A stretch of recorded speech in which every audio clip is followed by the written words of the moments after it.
Rudy Giuliani wasn't there, Fred Thompson wasn't there, John McCain wasn't there, but Mitt Romney was, and he walked away the big winner in yesterday's Iowa straw poll.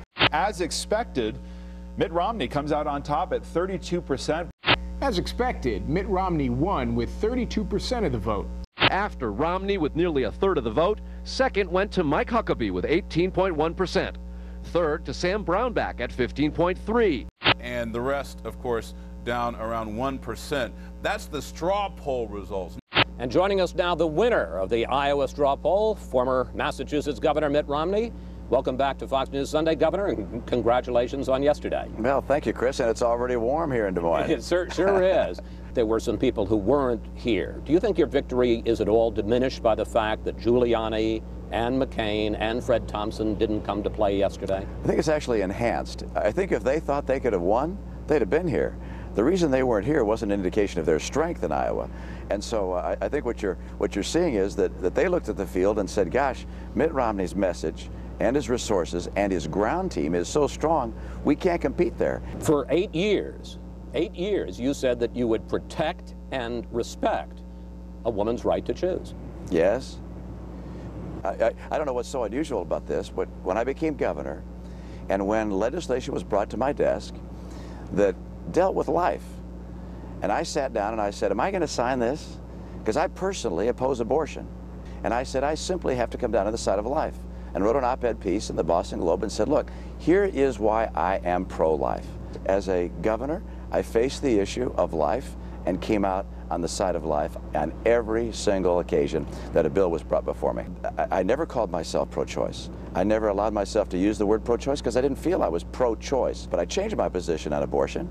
I was effectively pro-choice given the statements I'd made, but I wasn't pro-choice. But I'm not going to apologize for the fact that I am pro-life and that I was wrong before, in my view, and that I've taken the right course. You supported and contributed to Planned Parenthood in 1994. I know now that you're helping to raise money for Massachusetts Citizens for Life. How or when did you make your decision to change on the whole issue of abortion, and why?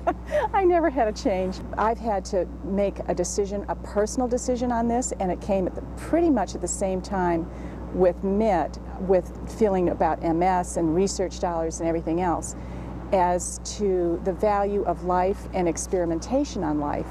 And it gave me pause at that time to say, whose life is more important? You know, a check for $100 and written in 1993, I believe, was when the check was. I don't even remember writing the check. I know today I wouldn't write the check. I mean, how do you remember all the checks you've written? You know, how many years ago was that? So.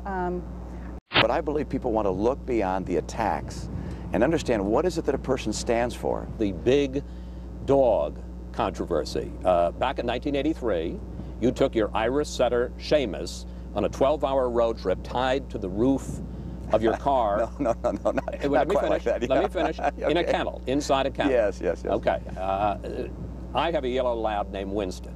I would no sooner put him in a kennel on the roof of my car than I would one of my children. Question. What were you thinking? This is a completely airtight kennel and mounted on the top of our car. He climbed up there regularly, enjoyed himself. He was in a kennel at home a great deal of time as well. We loved the dog. It was where he was comfortable. We had 5 kids inside the car. My guess is he liked it a lot better in his kennel than he would have liked it inside. Well, I got to tell you, Massachusetts law and dog lovers, and I'm one of them, take this seriously. Massachusetts law prohibits carrying an animal on top of a car, even in a kennel, as cruel and inhuman. Do you really think you did nothing wrong? I wasn't familiar with that in terms of Massachusetts law. Love my dog. We've had a lot of dogs over the years. Love them. Seamus, as his name is, climbed up there all by himself.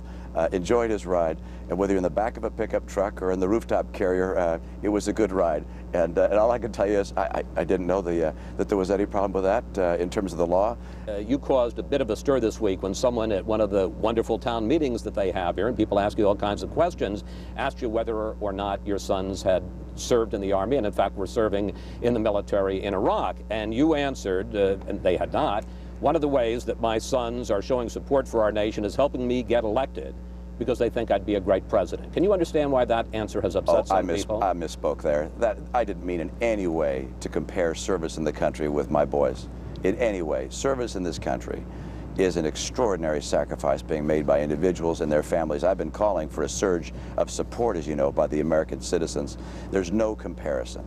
I'm very pleased and proud of my boys and the help they're doing for their dad, but it's not service of the country, it's service for me, and there's just no comparison there.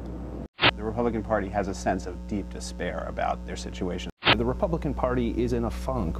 There's an angst in the Republican Party. The dissatisfaction with the Republican field. A lack of satisfaction with this field. The unhappiness with the field.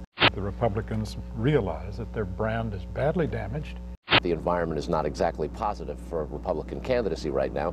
Doesn't look good for the Republicans in terms of the excitement and enthusiasm. There was a poll I saw last week that said something like 19% of Republicans are very satisfied with their candidates this time around. There was a poll in Iowa last month, and I think likely Republican voters, none of the above was carrying the day there. Anything you're seeing in Romney's win that would have him replace none of the above as the favorite candidate among Republicans in Iowa? Absolutely not. McCain, my instinct says he doesn't come back, but it is possible he does. This field is weak enough that perhaps even Judge Crater could come back against him. They were adamantly opposed to my campaign, said I was not reliable,